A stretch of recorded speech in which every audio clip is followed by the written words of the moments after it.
नमस्कार, मैं एनटीआर आप लोग का अपने यूट्यूब चैनल एनटीआर मैथ्स पे स्वागत करता हूं। आज 1 जून है, जैसा कि आप लोग मैंने पहले ही बता रखा था आप लोगों को कि 1 जून से आप लोगों को रेलवे का प्रीवियस ईयर क्वेश्चन का भी वीडियो मिलना स्टार्ट हो जाएगा। वो भी कितने बजे से 3 बजे। मैं काफ़ी से समझा दूँ आप लोग को, रेलवे का प्रीवियस ईयर क्वेश्चन जो है आज से यानी कि 1 जून 2021, ठीक है। आज जो डेट नोट कर लीजिएगा, आज से आपको 3 बजे से रेलवे का वीडियो मिलना स्टार्ट हो जाएगा। रेलवे के जितने भी प्रीवियस ईयर क्वेश्चंस हैं जो एनटीपीसी या फिर ग्रुप डी में जो भी पूछे गए हैं, जितने सारे जो कि आगामी एग्जाम में आपको इम्पोर्टेंट रोल प्ले करेंगे, इस सबको आपको देख लेना है। एक बार देख के एग्ज़ाम में जाइएगा, विश्वास कीजिए आपका अच्छा स्कोर होगा गणित में, ठीक है। तो इसको भी मैं कंटिन्यू करूँगा आज से। तो आज से आपको 3 बजे मिलेगा और ये जो हमारा चल रहा है 9 बजे का, ये तो कंटिन्यू चलेगा ही चलेगा। एसएससी का जब तक कि ख़त्म नहीं होता तब तक कि कंटिन्यू 9 बजे आपको मिलेगा। तो शुरू करते हैं आज का स्टडी। आज क्या है, आज हमारा है रेशियो एंड प्रोपोर्शन का लास्ट टाइप बचा हुआ है, जिसमें हम लोग आय और व्यय पर आधारित प्रश्न करेंगे। कौन सा टॉपिक है हमारा? आय और व्यय पे आधारित प्रश्न। आय यानी कि इनकम और व्यय यानी कि एक्सपेंडिचर। इनकम और एक्सपेंडिचर यानी कि कमाई और खर्च पर आधारित प्रश्न। आज इस टॉपिक में इसको करके ख़त्म कर लेंगे, ठीक है। पढ़ते हैं नेक्स्ट क्वेश्चन। नहीं, आदत सी हो गई है नेक्स्ट क्वेश्चन कहने का। फर्स्ट क्वेश्चन आज का है, उसके बाद नेक्स्ट क्वेश्चन, ठीक है। फर्स्ट क्वेश्चन पढ़िएगा, आपके सामने आ चुका होगा कि ABC को 8400 रुपये प्राप्त होते हैं तथा वह इसे आपस में क्रमशः 6:8, 8:7 के अनुपात में डिस्ट्रीब्यूट कर लेता है। यदि उनकी बचत का अनुपात जो है 3:2:4 के रूप में है और ये कह रखा है कि B जो है 400 रुपये बचाता है, तो क्रमशः A, B तथा C के व्यय का अनुपात क्या हो, कितना खर्च कर रहा है वो आप बता दीजिए, ठीक है। तो पहले कमाई कितना करता है पहले वो आप निकालो, क्योंकि ओवरऑल आपको दे रखा है कितना, 8400 रुपये दे रखा है। 8400 रुपये दे रखा है आपको कि इतना में से कितना बांटना है, 3 पार्ट को बांटना है, A, B और C। और इनका जो दे रखा है रेशियो बांटने का, ये 6:8, 8:7 के अनुपात में दे रखा है। तो अगर इसको बांटना है तो सबसे पहले आप 1 यूनिट का वैल्यू निकालोगे। क्या करोगे आप, 8400 में डिवाइड लगा दोगे, कितना आएगा, 8 7 15 6 21 से लगाओगे, ये आपका 4 बार में जाएगा, यानी कि 1 यूनिट का वैल्यू हो जाएगा आपका 400। अगर 1 यूनिट का वैल्यू 400 है तो इसमें भी आप 400 से गुना कर दो, इसमें भी 400 से, इसमें भी 400 से, तो ओवरऑल कितना आ जाएगा, ये आपका 2400 रुपये कमा रहा होगा। 800 का 3200 रुपये इसका हिस्सा हो जाएगा और ये आपका 700 का 2800 रुपये इसका हो जाएगा। इतना बात समझ गए। यानी कि इसका जो इनकम होगा, इनकम का रेशियो से हमने ये निकाल लिया कि एक कमा रहा है आपका 2400, B कमा रहा है आपका 3200 और C कमा रहा है आपका 2800। इतना तो क्लियर हो गया होगा। अब आगे पढ़िए। आगे दे रखा है कि यदि इनकी बचत का अनुपात, बचत का तो हम लोग यहाँ पर लिख लेते हैं। बचत का जो अनुपात दे रखा है, ये दे रखा है आपको कितना, 3:2:4। 3:2:4 किसका किसका हो गया, फर्स्ट है आपका A का, सेकेंड है आपका B का और थर्ड है आपका C का। और यहाँ पे साथ ही साथ ये भी बोल रखा है कि जो B है वो आपका 400 रुपये बचाता है। 400 रुपये बचाने का मतलब कि यहाँ तो रेशियो में दे रखा है 2 यूनिट। इसका मतलब ये होगा कि अगर यहाँ पे 2 यूनिट दे रखा है तो 2 यूनिट का मतलब ही हो गया 400। 2 यूनिट का मतलब कितना हो गया, 400। अगर 2 का मतलब 400 है तो 1 का मतलब कितना हो जाएगा, 200। अगर 1 का मतलब 200 है तो बताइए कि ओवरऑल A जो है कितना बचत कर रहा है। तो 1 का मतलब 200, तो A 3 यूनिट बचत कर रहा है। तो A के लिए हो जाएगा, यहाँ पे मैं लिख दूँ, A के लिए 3 यूनिट है तो A आपका कर रहा होगा कितना, 600 रुपये। वहीं पे C जो है, C के लिए कितना है, 4 यूनिट है तो C कर रहा होगा आपका 800। और B के लिए तो दे ही रखा था 2 यूनिट के लिए 400, ठीक है। इतना बात समझ में आ गई होगी। तो इनकम इसका 2400, 3200, 2800 है। और यहाँ पर बचत यानी कि सेविंग जो है इसका, मैं लिख दूँ सेविंग कितना दे रखा है, A जो है 600 रुपया कर रहा है, A जो है 600, B जो है दे रखा है, क्वेश्चन में दे रखा था 400 और C जो कितना है 800 रुपया। इतना का सेविंग कर रहा है। तो आपको पता होना चाहिए कि जितना कमाई होगा और उसमें से कुछ पैसा आप पॉकेट में बचा लेते हो तो बाकी पैसा कहाँ गया, बाकी पैसा आपने खर्च कर दिया। डैट मीन्स कहने का मतलब ये हुआ कि एक्सपेंडिचर इक्वल टू क्या हो गया, सेविंग माइनस में आपका इनकम माइनस में सेविंग हो जाएगा। यानी कि इसमें से इसको घटा लीजिएगा तो ओवरऑल आपको क्या मिल जाएगा, एक्सपेंडिचर यानी कि व्यय, यानी खर्च कितना हो गया वो आपको यहाँ पे पता चल जाएगा। तो 2400 रुपये इनकम है, 600 रुपये आप बचा रहे हो, डैट मीन्स 1800 रुपये आप खर्च कर रहे होगे। ठीक है, रेशियो पूछा था, रेशियो लगा दीजिए, यहाँ पर भी रेशियो लगा सकते हो आप। 3200 रुपये इनकम है, 400 रुपये बचा रहे हो, तो 2800 रुपये खर्च करोगे। 2800 में 800 जाएगा 2000, 2 शून्य 2 शून्य 2 शून्य गैप कर दीजिए। ये आपका 9 दूनी 18, 14 दूनी 28 और 10 दूनी 20, यही आएगा आपका, यानी कि 9:14:10 जो है इस क्वेश्चन का आंसर हुआ। देखिए मैच करके कौन सा आपका जवाब सही है। 9:14:10 first number, C number option में दे रखा है, तो C is the correct answer. ठीक है, चलते हैं नेक्स्ट क्वेश्चन की तरफ, तब तक पढ़िएगा आप। नेक्स्ट क्वेश्चन मैं इसे हटा दूँ, अगर एक बार में ना समझ में आए तो फिर से प्ले करके देखिए, ज़रूर समझ में आएगा, बिल्कुल बारीकी से मैं बता दिया हूँ इसमें।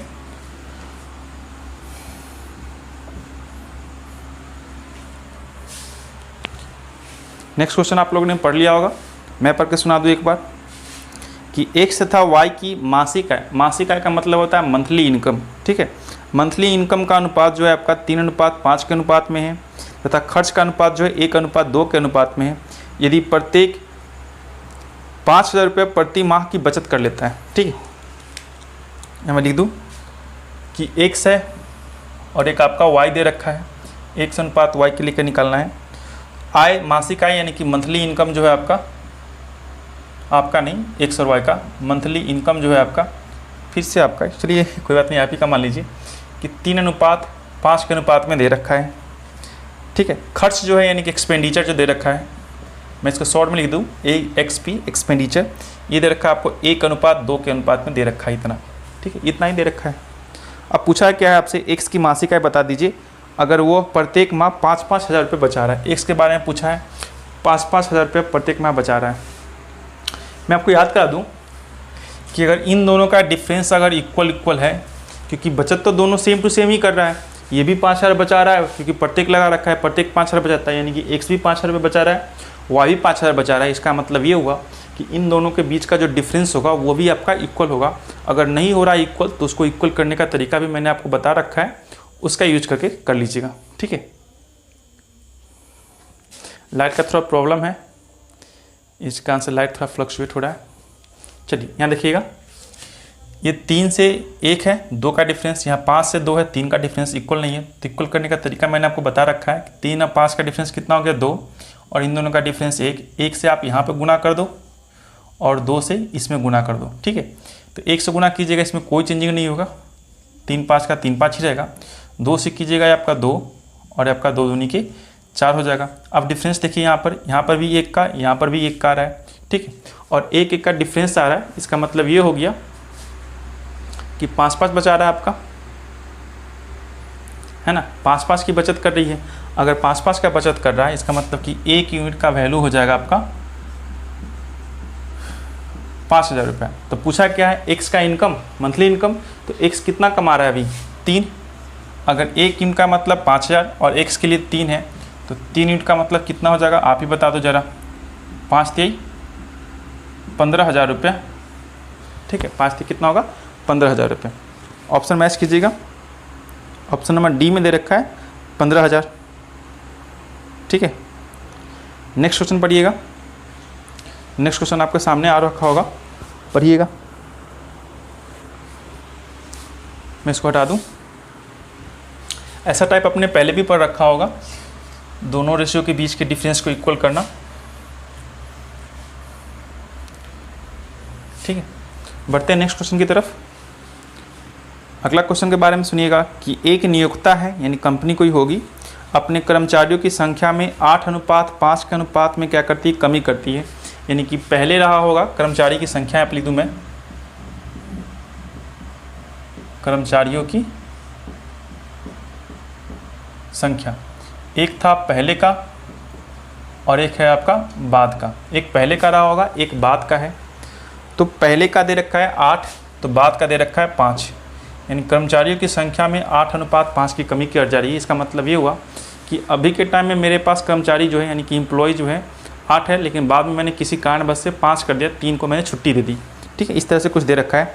तो उनका वेतन जो है यानी कि सैलरी जो है, वेतन का अनुपात दे रखा है आपका 7:9, 7:9 दे रखा है। यानी वेतन में मैंने क्या किया, जो कर्मचारी मेरे पास है और काम में तो कमी नहीं होगी, काम तो उतना ही करना होगा, तो उसी कर्मचारी से काम करवाएंगे। तो इसके लिए क्या करना पड़ेगा, उसको कुछ हम लोग एक्स्ट्रा पेमेंट करेंगे। और वो पेमेंट कैसे होगा कि पहले दे रखे थे हम उसे 7 रुपया, अब उसे देंगे हम लोग 9 रुपया, 2 रुपये का हमने उसका इंक्रीमेंट कर दिया। तो इस हिसाब से पूछा है कि परिणाम स्वरूप सभी कर्मचारियों के वेतन की कुल राशि में क्या परिवर्तन आएगा, ऐसा बताना है। एक बात समझाइए आप ज़रा कि अगर आपके पास या फिर आप के कंपनी में 8 एम्प्लॉय हैं, ठीक है, और प्रत्येक एम्प्लॉय को अगर आपने 7-7 रुपये दिए तो 8 एम्प्लॉय को कितना रुपये दीजिएगा, दोनों का मल्टीप्लाई कर दीजिएगा। यानी कि सैलरी जो होगा पूरी क्या मिलेगा आपका 8×7=56। कितना मिल गया 8×7=56 रुपया। लेकिन बाद में क्या हुआ, जब आपने 5 कर्मचारी रखा और उसका सैलरी में इंक्रीमेंट कर दिया 2 का, यानी 9 हो गया, तो यहाँ पर हो जाएगा 9×5=45। यानी पहले आप पेड कर रहे थे 56 रुपया, बाद में आपने कर्मचारी की संख्या कम कर दिया और वेतन को क्या किया, बढ़ा दिया, जिसके कारण से आप दे रहे हो अब कितना 45। यानी कि 56 दे रहे थे और अब दे रहे हो 45, यानी कहीं ना कहीं कमी हुई पहले के मुकाबले में। अभी का जो है मान क्या हुआ, वैल्यू कम गया। तो आपका 56:45 की वृद्धि नहीं कमी होगी। ऑप्शन मैच कीजिएगा, अनुपात में वृद्धि अनुपात में कमी, कमी वाला ऑप्शन चूज कीजिए। 56:45 दे रखा है, ऑप्शन नंबर बी इसका करेक्ट आंसर है।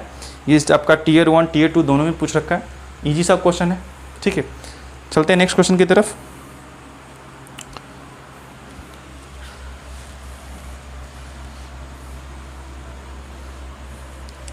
नेक्स्ट क्वेश्चन पढ़िएगा, तब तक पढ़िएगा कि 3 व्यक्ति ABC जिनके वेतनों का योग जो है यानी जोड़ जो है 72,000 रुपये हैं, क्रमशः अपने वेतन का 80%, 85% एवं 75% खर्च कर देते हैं। यानी क्या करता है, अपना जितना भी इनकम हो रहा है उसका 80%, 85% और 75% क्या करता है, खर्च करता है। यदि उन तीनों की बचतों का जो अनुपात है यानी कि जो सेविंग कर रहा है वो आपका 8:9:20 के अनुपात में ए का वेतन कितना होगा, ऐसा पूछ दिया आपसे। ठीक है, तो क्वेश्चन समझिएगा गौर से। यहाँ लिखते हैं हम लोग ए है, बी है एंड सी है। ठीक है, तो एक तो इसमें दे रखा है आपका क्या, उनकी बचत का अनुपात क्या दे रखा है, यहाँ पे बचत का अनुपात दे रखा है। तो हम लोग बचत लिख लेते हैं पहले, सेविंग्स ये आपका दे रखा है 8:9:20। ठीक है, इतना बात समझ गए, जो दे रखा हमने लिख लिया। अब समझिए यहाँ पे कि अब दे रखा है आपको कि 80% क्या करता है, खर्च करता है। 80% खर्च करने का मतलब क्या होता है, उसे आप ज़रा बताओ। 80% खर्च करने का मतलब कि 80/100, और 80/100 का मतलब क्या हो गया आपका 4/5। यानी कि 5 रुपया अगर इनकम है तो 4 रुपया क्या करता है, खर्च कर देता है। डैट मीन्स कि 1 रुपया क्या कर रहा होगा, ये बचत कर रहा होगा। 1 रुपया क्या कर रहा है, बचत कर रहा है, यानी कि 1 यूनिट बचत कर रहा होगा। और इसी 1 यूनिट वैल्यू का मान दे रखा है यहाँ पे 9। तो अगर 1 का मतलब 8 है, 1 का मतलब 8 है, तो आय का रेशियो कितना है 5, तो 5 का मतलब कितना हो जाएगा 40। ठीक है, तो आप लिख दीजिए कि जो आपका इनकम है, जो इनकम का जो रेशियो आ रहा है इन सभी में, ये आपका आ जाएगा 40। अनुपात लगा दीजिए। अब दूसरा बी क्या कर रहा है, बी के बारे में पढ़िएगा। बी आपका 85% क्या कर रहा है, खर्च कर रहा है। तो 85% का मतलब बताइए, 85% का मतलब क्या होगा, 85/100 यानी कि कटेगा ये 17 बार और 20 बार में, 17/20।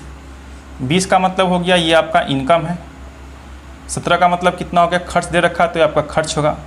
तो कितना सेविंग कर रहा है, अगर 20 रुपया में से 17 रुपया घटा दीजिएगा तो 3 रुपया की बचत कर रही है आपका। 3 रुपया क्या कर रहा है, बचत कर रहा है। अगर 3 का बचत कर रहा है तो 3 यूनिट का मतलब यहाँ पे क्या दे रखा है, यहाँ तो आपका 3 का बचत है, लेकिन बचत के लिए क्या दे रखा है 9। तो 3 का मतलब 9 हुआ, तो 1 यूनिट का मतलब कितना हो जाएगा, 1 यूनिट का मतलब 3। और आय कितना दे रखा है आपको 20, तो 20 यूनिट का मतलब कितना हो जाएगा बताओ आप ही, 60। यहाँ लिख दीजिए 60। इतना सा बात समझ में आ गया होगा आपको। एक और निकाल लीजिए, 75% खर्च कर रहा है कौन, सी क्या कर रहा है, मैं यहाँ लिख दूँ, ये आपका ए के लिए था, यहाँ पे आपका बी के लिए था, और यहाँ पे मैं लिख रहा हूँ सी के लिए।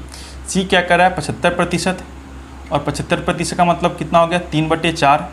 तो 4 आपका इनकम है आय, 3 आपका क्या है खर्च के लिए दे रखा है, तो खर्च ही होगा ये आपका। 4 रुपये में से 3 रुपया घटा लीजिएगा, 1 रुपया क्या होगा बचत होगा, 1 रुपया क्या होगा बचत होगा। और 1 का वैल्यू कितना दे रखा है 20, 1 यूनिट का वैल्यू कितना बचत कर रहा है 20, और यहाँ पे इनकम कितना दे रखा है 4, तो 4 यूनिट का वैल्यू निकालिए कितना होगा 80, तो 4 यूनिट का वैल्यू हो जाएगा आपका 80, यानी कि इसका रेशियो कितना आ गया 80 का। इतना बात क्लियर समझ गए होगे। अब रेशियो पता हो गया, और इनकम के लिए पैसा पूरा दे रखा था कितना, बोला कि टोटल जो पैसा आपका 72,000 रुपये डिस्ट्रीब्यूशन करना, 72,000। यहाँ पे देखिए एक शून्य से एक शून्य कट जाएगा, ये आपका 2, 3 और 4 गया, यानी ओवरऑल जो इनकम का रेशियो आ गया वो आपका 2:3:4 के अनुपात में आ गया रेशियो। अब आपसे पूछा यही है कि अगर 72,000 के रुपये को अगर 2, 3, 4 में बांटेंगे तो ए के लिए 2 है, तो हमसे पूछा है ए का ना, हाँ, तो ए को कितना रुपया मिलता है सो बता दीजिए। तो 72,000 रुपये है आपका। 1 यूनिट का अगर वैल्यू निकालते हो आप तो क्या करते हो, आपको पता ही है कि इन सभी को जोड़ देना है, क्योंकि इनकम के लिए दे रखा है 72,000, तो इनकम के रेशियो को ही हम लोग जोड़ कर डिवाइड लगाएंगे। तो 4 और 3 7 और 2 9, 9 से डिवाइड लगेगा, ये 9 8 72, यानी 8 पर 3 शून्य चिपकेगा। 1 का मतलब हो गया 8,000 रुपये। तो ए के लिए पूछा है, तो ए का कितना दे रखा है 2, तो 2 में आपने 8,000 से गुना कर देना है, 8 दूनी 16,000 रुपया किसके लिए हो जाएगा, तो ए के लिए हो जाएगा। ठीक है, ए के लिए कितना हो जाएगा 16,000 रुपये। बात समझ में आ गई होगी। बढ़ते हैं नेक्स्ट क्वेश्चन की तरफ। ठीक है, अगर एक बार ना समझ में आए तो फिर से थोड़ा सा रिवाइंड कर लीजिए, बारीकी से समझिए, क्वेश्चन को अच्छे से पढ़िए, ज़रूर आपको समझ में आ जाएगा। बिल्कुल साफ साफ लिखा हुआ है, कोई दिक्कत नहीं होगी। ठीक है, नेक्स्ट क्वेश्चन पढ़िएगा, तब तक मैं इसको हटा दूँ।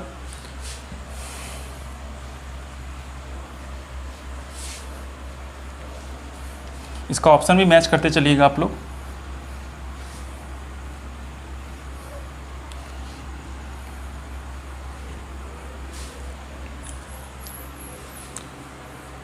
ऑप्शन से कितना था 16,000 था ना, बी नंबर ऑप्शन का जाएगा। चलिए नेक्स्ट क्वेश्चन पढ़िएगा आप कि ए बी सी की आय का, यहाँ पे सॉरी क्वेश्चन में आयु लिख रखा है, लेकिन आप लोग उसको आय पढ़िएगा, क्योंकि आय और व्यय पे बेस्ट प्रश्न है आपका, तो वहाँ पर आय कर लीजिएगा। ठीक है, कि ए बी सी की आय का अनुपात 7:9:12 है, और उनके खर्च का अनुपात जो है आपका 8:9:15 है। यदि ए अपनी आय का 1/4 बचा लेता है, कितना करता है 1/4 बचा लेता है, तो ए बी तथा सी की बचतों का अनुपात बताइए। बस इतना सा क्वेश्चन पूछा है। चलिए इस क्वेश्चन को करके देखते हैं। पहले लिखिएगा ए बी और सी। आय का दे रखा है क्या अनुपात, यानी इनकम के लिए दे रखा है आपको यहाँ पे 7:9:12। क्या दे रखा है 7:9:12 का दे रखा है। अभी क्या कहा है आगे, खर्च का भी दे रखा है। यहाँ पर खर्च का रेशियो दे रखा है क्या 8:9:15। 8:9:15 का रेशियो दे रखा है आपको। 8:9:15 का रेशियो दे रखा है। अब इसमें बात समझिए, यदि ये अपनी आय का 1/4 बचत करता है, ये क्या करता है, ये वाला भाई जी 1/4 क्या करता है बचत करता है। 1/4 बचत करने का मतलब कि 1 इसका बचत हो जाएगा, 4 में से 1 क्या किया बचत किया, और 1 इसका आय होगा। अगर 1 आय है डैट मीन्स 3 क्या होगा खर्च कर रहा होगा, 3 क्या होगा इसका खर्चा होगा, 3 जो होगा इसका खर्च होगा। इतना बात समझ गए। अब इसी पे देखिए खर्च और आय, यहाँ पे हमें क्या दे रखा है आय और खर्च दे रखा है ना, आय और खर्च, यानी कि आय और खर्च का अगर रेशियो आप निकालो तो यहाँ पे देखिएगा, अगर मैं लिखूँ ऊपर आय है ना, ऊपर आय और नीचे लिखूँ मैं खर्च, तो इसका रेशियो क्या कहोगे कि आय तो 3 है, सॉरी आय तो 4 है, तो 4 ऊपर और खर्च क्या है 3, तो खर्च 3 नीचे कर दोगे।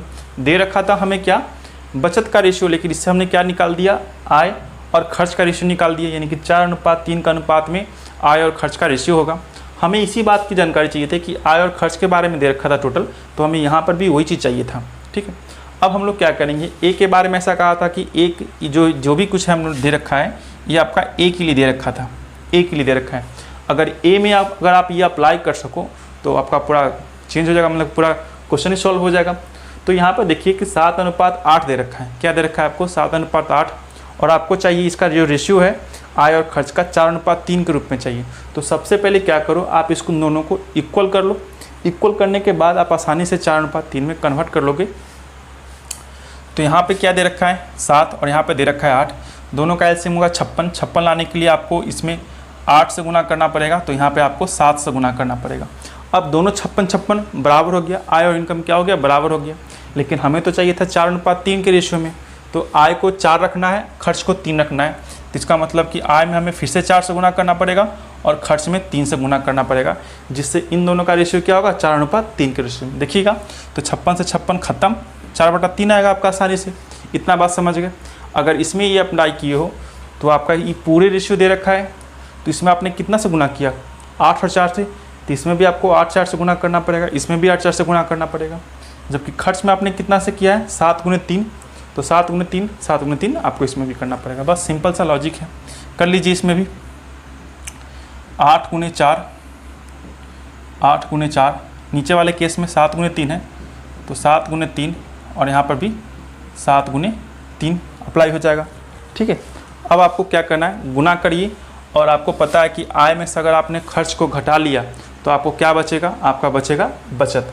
और यही पूछा है कि बचत का रेशियो क्या है, वो आप बता दीजिए। ABC के बचतों का अनुपात बताना है आपको। कर लीजिएगा, बस गुना ही तो करना है। करिए गुना, एक बार फिर से लिख देते हैं। इनकम है, ये आपका एक्सपेंडिचर है, अगर घटा देते हो तो आपका क्या बचेगा? सेविंग बचेगा यहाँ पे। ठीक है, गुना कीजिएगा, कितना आ जाएगा भाई? 8 × 32, 32 में 7 से करना है, जल्दी जल्दी कर लेते हैं। ये आपका जाएगा 7 दूनी के 14 और 7 21 21 22 224। ठीक है, यहाँ पे करोगे फिर से वही कहानी आ रहा है आपका। 9 × 72, 72 में 4 से कर लो, ये आपका जाएगा 8 और 7 × 28 288 आ जाएगा। यहाँ पे करोगे कितना आएगा? 12 × 96, 96 में 4 से कर लो, 6 × 24 के 4 हासिल 2, 9 × 36, 36 और 2 38।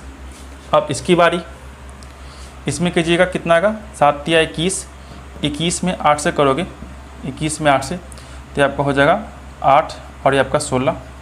यहाँ पे करोगे 21 में 9 से, तो 9 9 दूनी 18। यहाँ पे करोगे 21 में 15 से, 21 में 15 से करोगे तो ये आपका जाएगा 105 और फिर से 21, यानी कि 315 आएगा, 315। ठीक है, अब कुछ नहीं करना, आपको बस सब्ट्रैक्ट कर लेना। ये सब रेशियो में आ गया आपका गुना करने के बाद।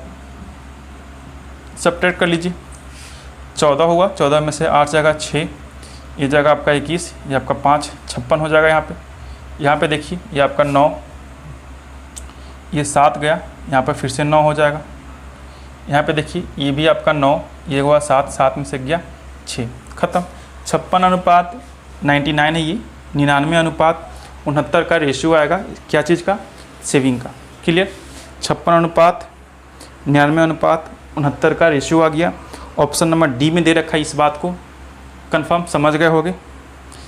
चलते हैं नेक्स्ट क्वेश्चन की तरफ, पढ़िएगा।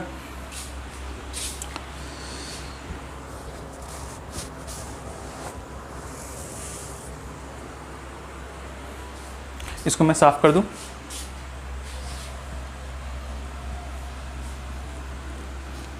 अगर एक बार में ना समझ में आए फिर से देखिए, दोबारा देखिए, तिबारा देखिए, समझ में ज़रूर आएगा। बिल्कुल इजी सा कॉन्सेप्ट मैंने आपको बता रखा है, कोई डाउट करने की बात ही नहीं है। ठीक है, नेक्स्ट क्वेश्चन पढ़िए तब तक। नेक्स्ट क्वेश्चन में क्या दे रखा है कि x तथा y की आय जो है 4:3 के अनुपात में है। यदि उनका व्यय जो है 12:7 के अनुपात में है, दोनों ही महीने के अंत में 3200 की बचत कर लेते हैं, तो x की आय क्या होगी, ऐसा आपसे पूछा है। ठीक है, समझिएगा इस बात को कि x और y की आय का अनुपात। तो x है, y है, इसका आय का जो अनुपात दे रखा है ये आपका दे रखा है 4:3 के अनुपात में। ठीक है, साथ ही साथ दे रखा है व्यय। व्यय यानी कि खर्च जो कर रहा है, व्यय को बोलते हैं खर्च, कंफ्यूज मत कीजिएगा।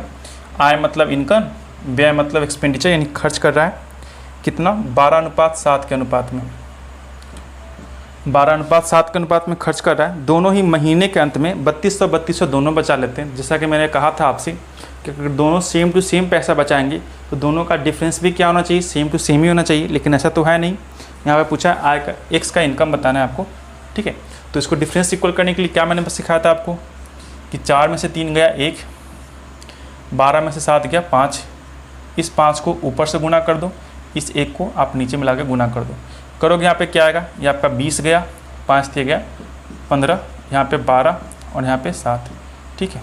अब देखो तो डिफरेंस कितना का आ रहा है, डिफरेंस कितना का आ रहा है भाई बताओ आप ही। 8 का दोनों में डिफरेंस आ रहा है, 8 यूनिट का। ये आपका क्या था, इनकम था, ये आपका एक्सपेंडिचर था, ठीक है। और सेविंग दोनों कितना कर रहा था, 3200 रुपये का, लेकिन यहाँ पे सेविंग कितना आ रहा है, 8 यूनिट का डिफरेंस है, यानी कि यही 8 यूनिट का डिफरेंस 3200 दे रखा है। तो 8 यूनिट का मान 3200, तो 1 यूनिट का मान कितना होगा, 8 का 32, 400। पूछा है क्या, ए का इनकम, एक्स का इनकम, तो एक्स का इनकम कितना हो जाएगा इस बार 20। तो आपको निकालना है एक्स की इनकम के लिए 20 यूनिट का वैल्यू। तो 20 यूनिट का वैल्यू क्या होगा, 20 गुने 400, 4 दूनी 8 और 3 शून्य चिपका दीजिए, इतना रुपया आ जाएगा, कितना आ जाएगा 8000 रुपया आ जाएगा एक्स का इनकम। ऑप्शन मैच कर लीजिएगा आप, ऑप्शन नंबर ए इसका जाएगा आंसर, ठीक है, ऑप्शन नंबर ए। चलिए नेक्स्ट क्वेश्चन देखिएगा। नेक्स्ट क्वेश्चन भी बिल्कुल सेम टू सेम ही है कि पी और क्यू की आय का अनुपात जो दे रखा है 3:4 का अनुपात में है, तथा उनका व्यय का जो अनुपात है 2:3 का अनुपात में। सेम टू सेम क्वेश्चन है, मैं इसको बस हटा दे रहा हूँ, आप इसको खुद से प्रैक्टिस करो और आंसर मिलाओ, ठीक है। यहाँ पे दे रखा है पी और यहाँ पे दे रखा है क्यू, ठीक है। 3:4 के अनुपात में इसका आय है, तो 3:4 कर दे रहा हूँ मैं यहाँ पे, और इसका जो व्यय है यानी खर्च है वो 2:3 के अनुपात में। देखिए यहाँ पर डिफरेंस इक्वल है ना, 3 में से 2 गया 1, 4 में से 3 गया 1, यानी कि यहाँ पर डिफरेंस अगर इक्वल है, 1 यूनिट का डिफरेंस है और 1 यूनिट के लिए ही बोल रखा है 6000 रुपया, तो इसमें कुछ गुना वुना करने की ज़रूरत है नहीं, 6000 हो जाएगा। पूछा क्या आपसे, पूछा है पी की आय बताइए, क्या बताइए पी की आय। तो पी के लिए कितना दे रखा है 3 यूनिट पी और आय, तो 3 यूनिट का वैल्यू कितना हो जाएगा, 1800 सॉरी 18000 हो जाएगा, 3 शून्य है तो 18000 रुपये हो जाएगा। क्लियर, सी नंबर ऑप्शन जाएगा। आगे बढ़ते रहिए, पढ़ते रहिए। नेक्स्ट क्वेश्चन पढ़िएगा, आपके सामने आ गया होगा।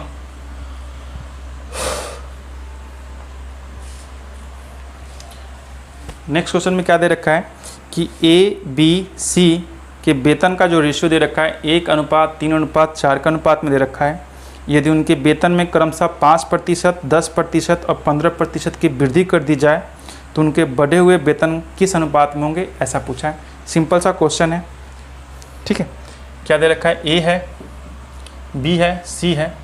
इसका जो वेतन का रेशियो दे रखा है वो पहले का दे रखा है 1:3:4 और 4 के अनुपात में, 1:3:4 के अनुपात में दे रखा है, और पूछा है कि क्रमशः 5%, 10%, 15% बढ़ा दी जाए तब का रेशियो क्या होगा, यानी कमाई में अगर बढ़ोतरी हो जाए।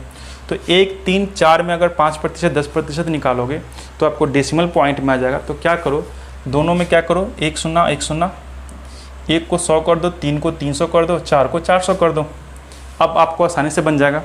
अब इसमें कितना प्रतिशत बोला है, 5% की वृद्धि कर दी गई है। कितना प्रतिशत, 5% की वृद्धि। 5% की वृद्धि का मतलब कितना होता है, 105 कर दो आप इसको, 105/100, इससे ये जाएगा तो ओवरऑल कितना आएगा, 105 रुपये हो जाएगा। अगर 300 का 10% कीजिएगा तो 300 का 10% कितना होता है, आप चाहो तो इसमें कर सकते हो, यहाँ पे 30 रुपये हो जाएगा। 300 का 10% की वृद्धि, 2 शून्य से 2 शून्य कटा, 30 रुपये की वृद्धि हो जाएगी। तो पहले से था, मैं यहाँ पे लिख देता हूँ, ठीक ना, मैं इसे भी साफ से लिखता हूँ यहाँ पे कि इसमें कितनी हो गई, काटिए मत, ऐसे लिख दीजिएगा कि आपका 100 रुपये था, इसमें 5 रुपया इंक्रीमेंट हो गया। 5 रुपये इसलिए इंक्रीमेंट हुआ कि 100 का 5% जो होता है आपका 5 रुपये ही होगा। कितना होगा, 5 रुपया होगा, इसलिए मैंने इसमें 5 में ऐड कर दिया, तो ओवरऑल वृद्धि हो गया तो 5। 300 का 10% कितना हो गया, 30 रुपया, तो इसमें आप 30 जोड़ दो। ये कितना हो जाएगा 330। और 400 का क्या बोल रखा है, 400 का बोला 15%, तो 400 का 15% करोगे 60 आ जाएगा। 2 शून्य से 2 शून्य, 15 चौका कितना हो जाएगा 60। ये 60 गया, 30 गया, इसमें 60 जोड़ दीजिए, 60 जोड़िएगा 460 आ जाएगा।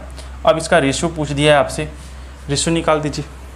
ठीक है, रेशियो निकालिएगा, 5 से जाएगा 21 बचे, ये भी 5 से जाएगा, लेकिन कितना बार में जाएगा 6 36 और 6 36 66 बार में चला जाएगा। ये भी आपका 5 से जाएगा, ये कितना बार में जाएगा 92 टाइम्स में जाएगा। अब तो कोई नहीं कटेगा ना, अब कोई नहीं कटेगा, यानी कि 21 अनुपात 66 अनुपात 92, 92। ऑप्शन मैच कीजिएगा, 21 66 92 कौन सा ऑप्शन है, ऑप्शन नंबर सी में दे रखा है ऐसा आपका। ठीक है, 21 66 92। नेक्स्ट क्वेश्चन पढ़िएगा जरा, नेक्स्ट क्वेश्चन पढ़ते चलिए।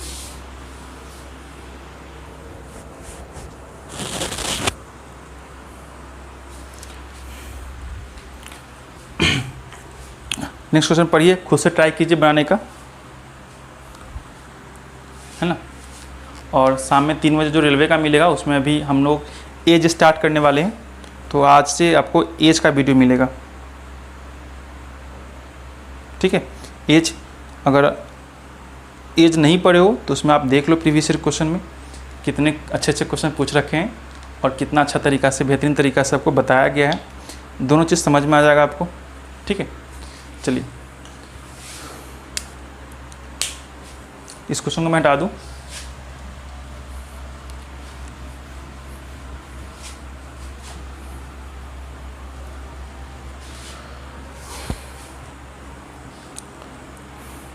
नेक्स्ट क्वेश्चन आप लोगों ने पढ़ लिया होगा, मैं फिर से पढ़ देता हूँ। P तथा Q की आय जो है 4:7 के अनुपात में है तथा उनके व्यय जो है 3:4 है। ठीक है, ध्यान लिख लीजिएगा। जब इसका P का जो इनकम है, P जो है आपका 10,000 रुपये बचाता है और Q जो है आपका 7,000 रुपये बचाता है। जब यहाँ पर देखिए बचत का जो डिफरेंस है अलग अलग है, तो उसको कॉन्सेप्ट को कैसे करेंगे उसके बारे में पढ़िएगा यहाँ पे। कि एक तो आपका P है Q है, तो उसको लिखना छोड़ दीजिए, P और Q लिखिए मत, आपको बस याद रखना है P और Q। यहाँ पर मैं लिख देता हूँ, आय है 4:7 के अनुपात में और व्यय है, व्यय यानी कि जो आपका खर्च है वो दे रखा है कितना का अनुपात में, 3:7 के अनुपात में। ठीक है, और बचत जो है यानी कि बचाता कितना है, बचत सेविंग जो कर रहा है ये आपका कर रहा है 1 2 3 शून्य चिपका दीजिए इधर 10,000 और 7,000 इतना के रूप में पूछा क्या है। तो P की आय बताइए। P यानी पहला वाला जो है आपका P है, मैं यहाँ लिख दूँ P पहला का है, दूसरे वाला Q है, थोड़ा सा दूरी बना के लिख रहा हूँ। इसके बारे में पूछा, 4 का वैल्यू पूछा है। अब कैसे कीजिएगा इस चीज़ को, बिल्कुल ट्रिक से बताऊँगा, आसानी से समझिएगा।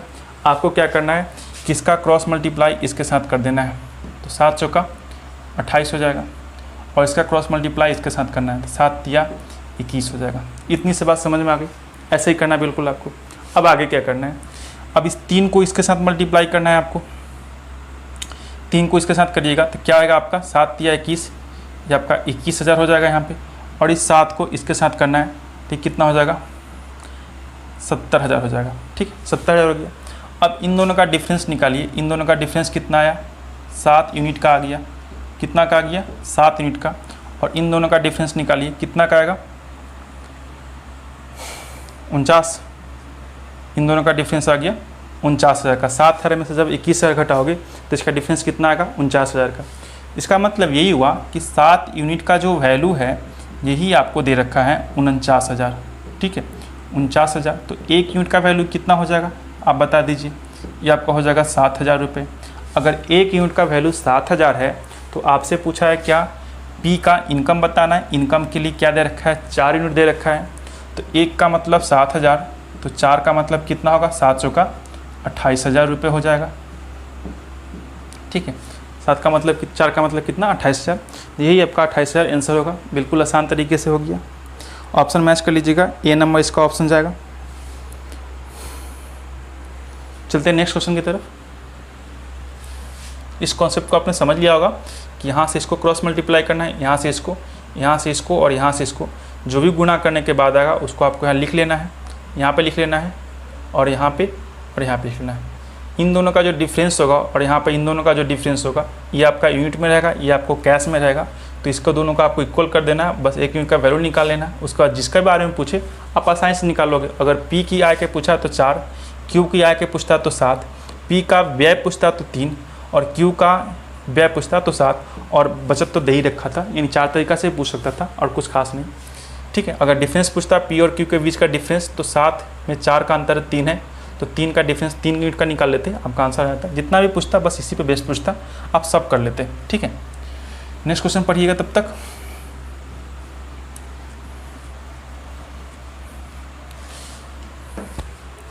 नेक्स्ट क्वेश्चन में देखिएगा क्या लिखा हुआ है कि यदि किसी व्यक्ति का आय और व्यय क्या दे रखा है, एक जगह दे रखा है आपको आय और एक जगह दे रखा है आपको व्यय। तो आय और व्यय का जो अनुपात है 11:10 में है, 11:10 में है, यानी कि 11 आपका आय है तो व्यय आपका 10। मैं ऐसे लिख सकता हूँ क्या? हाँ भाई लिख सकता हूँ। तो आय अगर 11 है, व्यय अगर 10 है, तो बचत कितना होगा? इनकम अगर 11 रुपये आप कमा रहे हो और 10 रुपया खर्च कर रहे हो, तो आपका सेविंग कितना होगा? 1 रुपये का होगा। तो यहाँ पर 1 यूनिट का सेविंग होगा।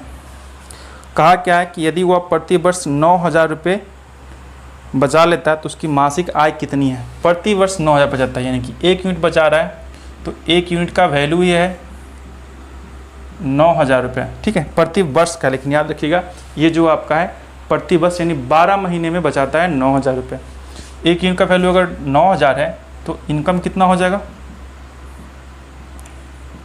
इनकम के लिए दे रखा है 11 यूनिट, तो 11 यूनिट के लिए क्या होगा? 11 गुने 9,000, इतना रुपया जो है प्रति वर्ष बचाता है। क्या है आपका? ये प्रति वर्ष है।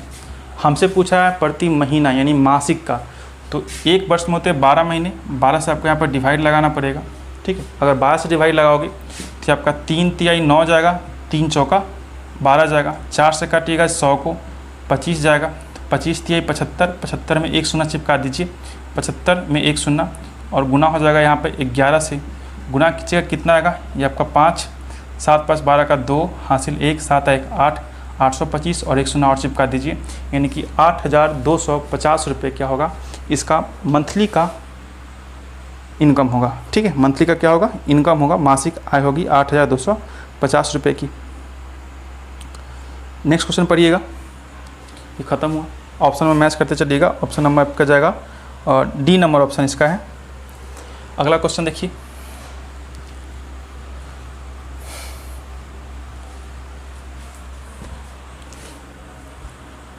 ए बी की आय का अनुपात जो है, ए और बी की आय का अनुपात 6:5 के अनुपात में कितना दे रखा है? 6:5 के अनुपात में, यानी ए है यहाँ पे और बी है, तो ए की आय 6 और बी की आय 5 है, 6:5 के अनुपात में है। उनका मासिक व्यय जो है, ये मासिक आय दे रखा है, यानी मंथली इनकम है। ये क्या आपका मंथली इनकम दे रखा है। इसके बाद है मंथली व्यय, यानी कि मंथली एक्सपेंडिचर भी दे रखा है। इसमें मंथली एक्सपेंडिचर कितना दे रखा है आपका? 4:3 के अनुपात में, 4:3 के अनुपात में दे रखा है। यदि प्रत्येक वर्ष 400 रुपये बचाते तो उनकी मासिक आय की राशि क्या है? दोनों के बारे में बताना, तो उनकी मासिक आय यानी कि कुल बताना है, दोनों को जोड़ के बताना है, इसलिए ऐसा पूछा है। और बचत कितना करता है? 400 का। देखिए दोनों का डिफरेंस इक्वल है क्या? 6 4 2 का डिफरेंस, 5 3 में भी 2 का डिफरेंस, यानी 2 का डिफरेंस है। ठीक है भाई, अच्छी बात है, 2 का डिफरेंस है। और 2 के लिए दे रखा है 400। अगर 2 के लिए 400 है तो 1 के लिए कितना हो जाएगा? 1 के लिए हो जाएगा आपका 200। दोनों के लिए पूछा गया उनकी मासिक आय क्या होगा, तो ए और बी के लिए कितना होगा? 6 और 5 11 यूनिट, तो 11 के लिए निकाल दीजिए आप कितना? 11 गुने 200 कर दीजिएगा, यानी कुल मिला के 2200 रुपया हो जाएगा। ठीक है, कुल मिला क्या होगा? 2200 रुपये। ऑप्शन मैच कर लीजिएगा। 2200 किस में दे रखा है? ऑप्शन नंबर सी में दे रखा है आपका 2200 रुपये। ठीक है, बढ़ते हैं नेक्स्ट क्वेश्चन की तरफ।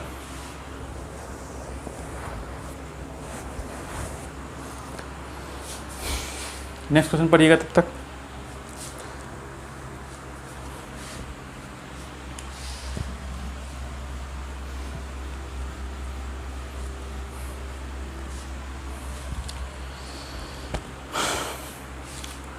नेक्स्ट क्वेश्चन में क्या दे रखा है, ये हमारा लास्ट क्वेश्चन होगा।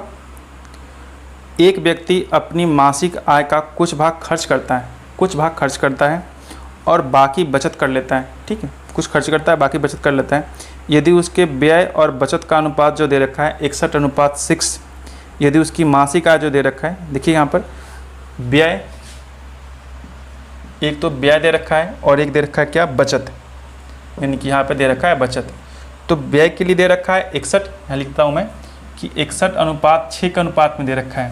यानी पहला जो है इसका व्यय है, व्यय यानी कि एक्सपेंड कर रहा है, आपका एक्सपेंडिचर है, और बचत जो है आपका सेविंग, ये आपका सेविंग है। ठीक है, बचत क्या आपका सेविंग है। अगर ये एक्सपेंडिचर होगा और ये सेविंग होगा, ठीक है ना, तो यहाँ पर हमेशा लिख सकते हैं कि व्यय के लिए 61 और बचत के लिए 6 है। अगर व्यय यानी खर्च करते हो आप 61 रुपये और बचत करते हो 6 रुपये, तो टोटल आपका कमाई कितना होगा, यानी इनकम कितना होगा, तो उसे आप लिख सकते हो यहाँ पे आय के रूप में कि आय जो होगा इन दोनों का क्या होगा, सम होगा। तो 67 रुपये आपका क्या होगा, आय होगा, यानी कि इनकम होगा, चाहे वो मंथली का हो या फिर सालाना हो, वार्षिक हो। यहाँ पर हमें क्या दे रखा है, यदि उसकी आय यानी मासिक आय जो दे रखा है 8,710 रुपये, यानी कि मासिक आय के लिए यहाँ पे हमें 67 यूनिट दे रखा है। तो 67 का ही मतलब दे रखा है 8,710 रुपये।